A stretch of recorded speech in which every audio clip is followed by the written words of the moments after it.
बिस्मिल्लाहिर्रहमानिर्रहीम। अस्सलाम वालेकुम नाज़रीन, मैं हूं आमशरी आरिफ हमीद भट्टी। नाज़रीन, आज के वीलॉग में को ख़ास बातें करेंगे। एक साबक वज़ीर ने क्यों ख़ुदकशी कर ली और मरने से पहले ख़त में क्या लिखा, क्या लिख कर मर गए। मेरा तो सर ही शर्म से झुक गया है। वतन अजीज़ को न जाने किसकी नज़र लग गई। यहाँ माफिया राज कर रहा है और आम शहरी इंसाफ के हसूल के लिए दरबदर हो रहा है। नाज़रीन, मगर आज ख़बरें ही ख़बरें हैं। कितनी देनी है इसका मैं थोड़ा सा नाप तोल करूँगा, क्योंकि ख़बरों में ख़तरनाक ख़बरें हैं और क्योंकि आजकल क़ुव्वत बर्दाश्त ही नहीं रही, इख्तलाफ राय सुनने की आदत ही नहीं रही। ख़बरें ही ख़बरें हैं। आज तो सियासी ज़मीन इतनी गर्म हो चुकी है कि आज शाम हो गई है तो पाकिस्तान का सियासी मंजरनामा मुकम्मल तौर पर तब्दील हो चुका है। नज़र कुछ आ रहा है, पसे पर्दा कुछ हो रहा है। हर मंज़र का पस मंज़र है। पस मंज़र में गए तो शायद दुनिया से ही चले जाएंगे। अल्लाह ताला पाकिस्तान में हर मुहिब वतन की खैर करे। मुकम्मल तौर पर तब्दील, पाकिस्तान में सियासी भूचाल आ चुका है। इत्तेहादियों के दरमियान अब टकराव हो रहा है। तर्क करके आज शाम तक आप देख लेंगे क्यों। इसकी वजह आपको बताता हूँ। पूरी तफसील आपके साथ शेयर करने की कोशिश करूँगा, लेकिन सेंसर करके, क्योंकि पाकिस्तान में क़ुव्वत बर्दाश्त ख़त्म होती जा रही है। सच कड़वा भी होता है और तल्ख़ भी होता है और नोकदार भी होता है। जिसको चुभता है वो सच बोलने वाले को शायद सच बोलता देख ही नहीं सकता। खैर, अब पाकिस्तान चलाने वालों का एहसास हो गया है कि मुल्क को चलाना है तो इसमें इंतज़ामी तौर पर तकसीम करने के अलावा कोई और चारा ही नहीं रहा। इसको इंतज़ामी तौर पर तकसीम करने के अलावा कोई नहीं रहा और इंसाफ का बोलबाला करना होगा। किसी वफाकी वज़ीर ने ये बात कहाँ की है, इसकी भी तफसील आपसे शेयर करेंगे। साथ ही साथ नाज़रीन, बन्नू खैबर पख्तूनख्वा का इलाका है। बन्नू में हालात बहुत गड़बड़ हुए हैं। हमारी दुआ है कि अल्लाह पाकिस्तान की सरजमीन का एक एक खिता, एक एक इंच महफूज बनाए, हर पाकिस्तानी को महफूज बनाए और माफिया को निस्तो नाबूद करे। लेकिन ये रब्बुल इज़्ज़त के अब हुजूर दुआ हो गई है। अब दुनिया की दुआओं के साथ अल्लाह से दुआ लाजमी हो गई है। मैंने गुजारिश किया ना, बन्नू में हालात कशीदा है और ख़तरनाक ख़बरें सामने आ रही हैं। हम सेंसर करके कोशिश करेंगे आप तक पहुँचाने की। वज़ीर आला खैबर पख्तूनख्वा सेलहा अफरीदी की जानिब से ऐसा बयान दिया गया जिसको किसी भी सूरत एस्टेब्लिशमेंट के हलकों में अच्छा नहीं समझा जा सकता या समझना भी नहीं चाहिए। हमें कोई भी गुफ्तगू करते हुए वतन अजीज़ को पहले उसको तरजीह देनी चाहिए। मेरी ज़ात एज ए जर्नलिस्ट, मैं आज हूँ कल नहीं हूँ, मेरी जगह कोई और होगा। आप कमेंट सेक्शन में नाज़रीन राय में थोड़ी सी ज़रा फ़राख दिली कर दीजिएगा, मुझे बोलने में आसानी होती है। दो और चीज़ें हुई हैं वो भी बताऊंगा इंशाल्लाह।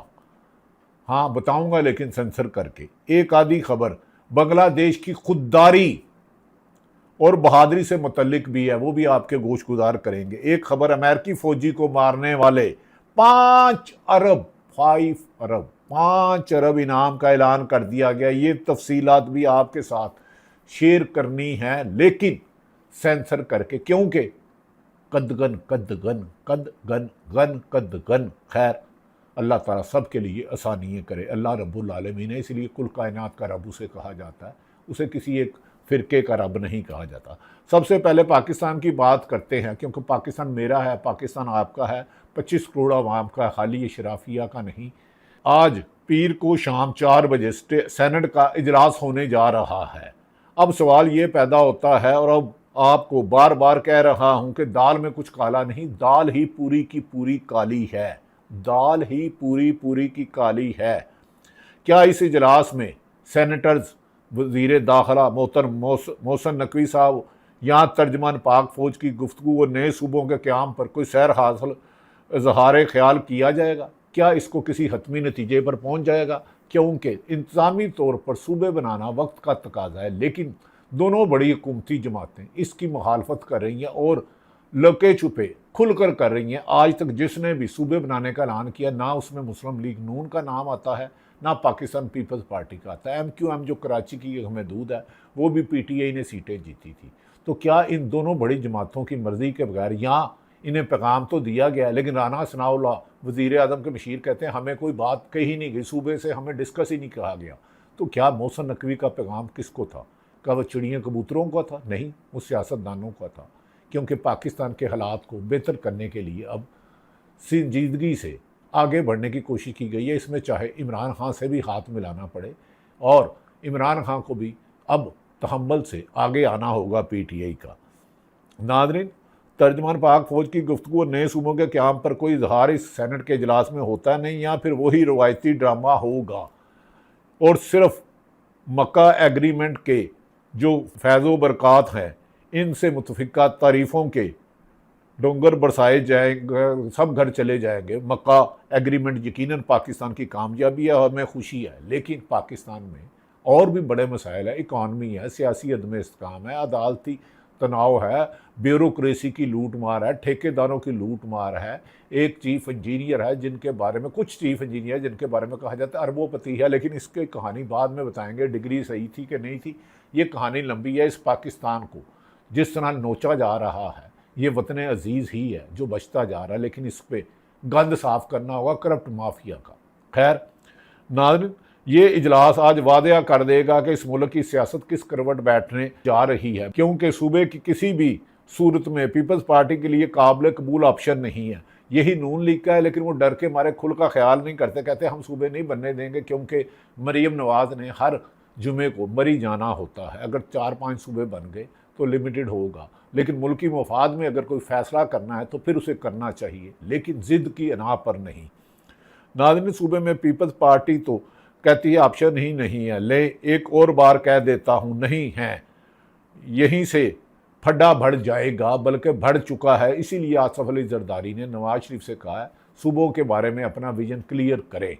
क्या ये क्लियर करेंगे, या जो इन्हें जिन्होंने इनको मुंतखब किया उन्हीं के ख़िलाफ़ चाल चलने की भी सरगोशियां हैं, लेकिन वो कन्फर्म नहीं। जब तक कन्फर्म हुआ आपके सामने बताएंगे।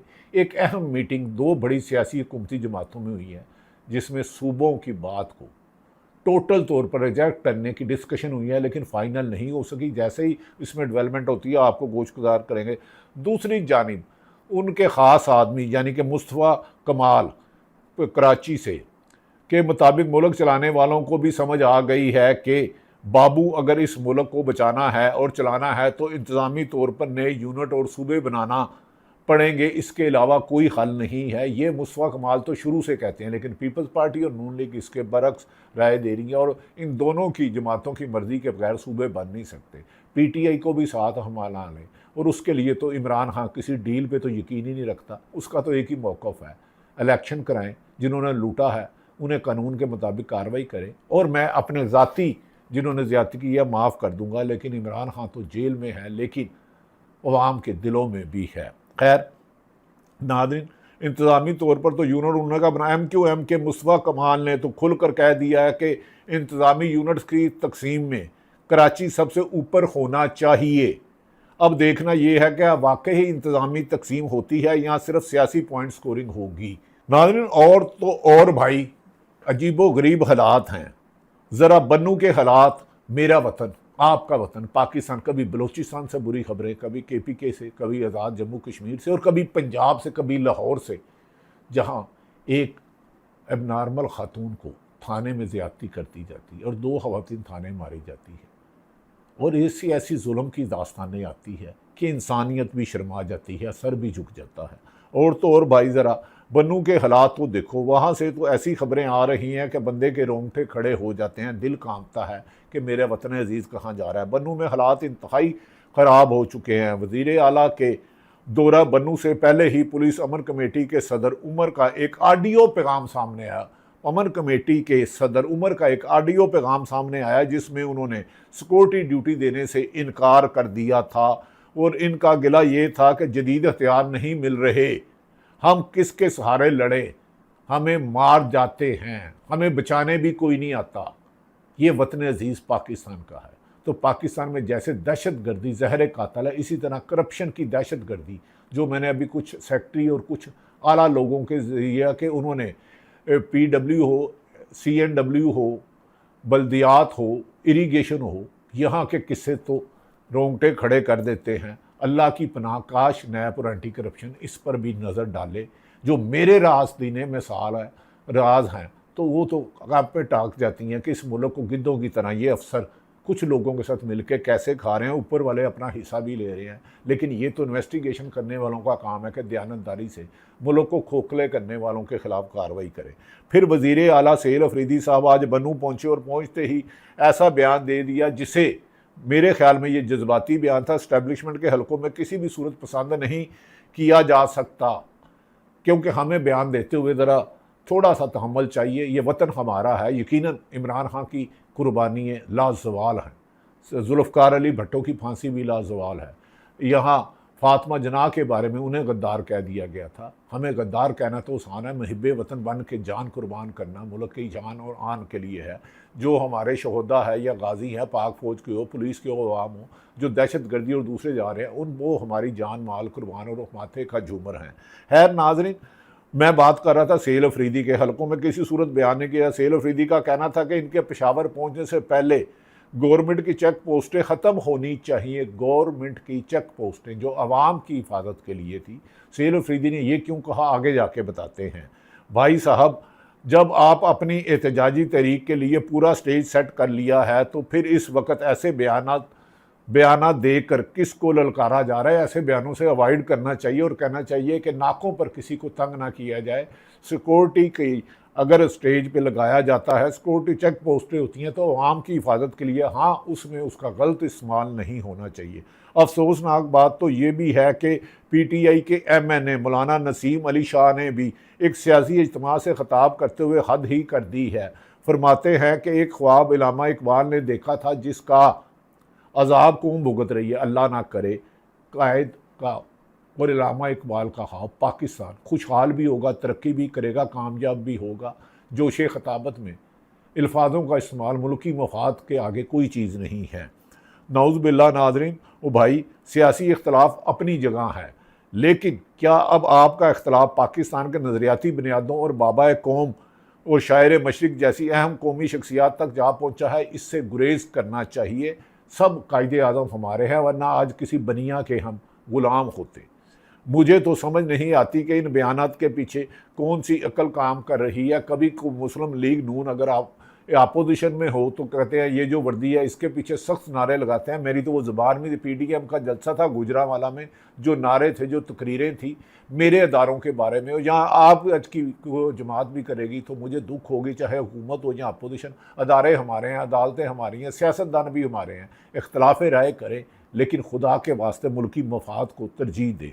दूसरी तरफ अमीर जमात इस्लामी हाफिज नईमुर रहमान ने लाहौर में डेरे डाल लिए हैं और छोटी छोटी जलसियों या जलसे कर रहे हैं। पेट्रोलियम लेवी पर महंगाई के खिलाफ उन्होंने आर पार का ऐलान कर दिया है, लेकिन हैरत अच्छी बात है कि इन्हें गिरफ्तार नहीं किया जाता। जमात इस्लामी के लोग ज़्यादातर ईमानदार, दयानतदार और परहेजगार होते हैं, लेकिन जमात इस्लामी उस तरह अवाम में अपनी रूट्स नहीं बना सकी जैसे कभी थी। उनका वोट बैंक भी खासा कम हो गया है। अब देखते हैं कि हाफिज नईम ने साफ कह दिया कि शहबाज शरीफ साहब हम ब्रीफिंग लेने के लिए इस्लामाबाद नहीं आएंगे।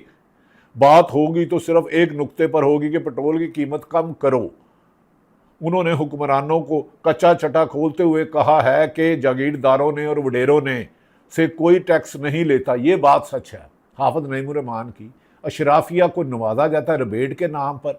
टैक्स चोरी वो करते हैं खरबों रुपए के महाना, और गरीब आदमी पर चाहे जो 1 लीटर पेट्रोल मोटरसाइकिल में डाले या बिजली का एक बल्ब या एक पंखा चलाए या बिजली का यूनिट, वो IPPs को नवाजा जाता है, LPG वालों को नवाजा जाता है और शुगर माफिया को नवाजा जाता है। इंडस्ट्री वालों को अरबों रुपए बैंक से लोन देते हैं और हुकूमत को टैक्स भी नहीं देते। उन्होंने ये बात तो ठीक कही हाफिज नईम साहब ने कि जागीरदारों वडेरों में से कोई टैक्स नहीं लेता। अगर इनसे टैक्स ले ले तो 5 साल बाद IMF से कर्जा लेने की ज़रूरत ही नहीं होगी। इसकी मैंने अलग इन्वेस्टिगेशन की हुई है, किस दिन उसकी पूरी तफसीलात आपके सामने बनाऊंगा कि पाकिस्तान में ना सोना निकलता है, ना इसके सोने के ज़खायर है, ना तेल के, लेकिन हमारी एक्सपोर्ट और बिजनेसमैन कुछ लोग कितना टैक्स चोरी करते हैं और कितनी रिश्वत दी जाती है इसके लिए, मुबैना तौर पर इसके भी हकायक सामने आ चुके हैं।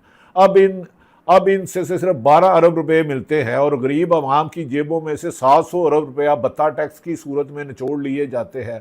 बिल्कुल सच्ची बात है। यहाँ गरीब के पास बच्चे की फीस देने के लिए पैसे नहीं, माएँ खुदकुशी कर रही हैं, बाप खुदकुशी कर रहा है, बच्चों को जहर दिया जा रहा है, यहाँ नदी नाले में फेंक कर, दरियाओं में फेंक कर खुद पीछे छलांग लगा देते हैं। लेकिन हुकूमतों के लल्ले तल्ले और याशियाँ जारी हैं, इसे हमें ख़त्म करना होगा। गरीब के पास बच्चे की पैसे देने की फीस नहीं है और हुक्मरानों की याशियाँ ही ख़त्म होने का नाम नहीं लेती। करोड़ों रुपए की गाड़ियाँ और अरबों रुपए के जहाज़ मामूल है। अब जमात इस्लामी का दन्ना मुल्क गिर फैलने जा रहा है और हुकूमत के लिए एक और बड़ा दर्द सर बन चुका है। क्या ये हुकूमत की मर्जी से कर रहा है? जबकि पीटीआई के गली में 4 लोग खड़े हो तो उन्हें गिरफ्तार कर लिया जाता है। और मुस्लिम लीग नून को खुद भी नवाज शरीफ के 12 अक्टूबर 1999 में गिरफ्तार किया गया था उस वक्त के डिक्टेटर ने। लेकिन अब तो जमहूरियत में डिक्टेटर से ज़्यादा गिरफ्तारियाँ, डिक्टेटर से ज़्यादा फायरिंग, डिक्टेटर से ज़्यादा छापे, डिक्टेटर से ज़्यादा जबरी गुमशुदगी, डिक्टेटर से ज़्यादा जुल्म तशद्दुद और घर में तोड़ फोड़ और कारोबार को नुकसान पहुँचाया जा रहा है। जहाँ इतनी तल्ख खबरें हैं, वहाँ कराची से एक छोटी सी राहत और अच्छी खबर भी आपके सामने पेश करता हूँ। गोना उसमें हुकूमती नुमाइंदों ने मुर्तज़ा वहाब जो पाकिस्तान पीपल्स पार्टी के हैं, वहाँ के गालमन नाज़म हैं या मेयर हैं, और अब्दुल अलीम हाँ इस्तेकाम पार्टी के हैं, और गवर्नर निहाल हाशमी से कामयाब मुज़ाकरात के बाद गुड्स ट्रांसपोर्ट ने अपनी 9 दिन की जारी मुल्क गिर हड़ताल 40 दिन के लिए मोहर कर दिया। आवाम को मुबारक हो, इससे महंगाई और अशिया ज़रूरत की चीज़ों में कमी आई थी।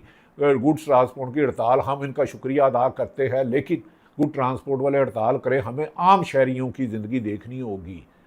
नाज़रीन, हुकूमत ने 15 दिन में पेट्रोलियम कीमतों के तयन टूल टैक्स में कमी पर नज़रसानी की यकीन दहानी कराई है। चलो एक दिन के लिए तो पहिया चला, वरना माशियत का जनादा तो पहले ही निकल चुका था। माशियत का जनादा धूम से निकल रहा है।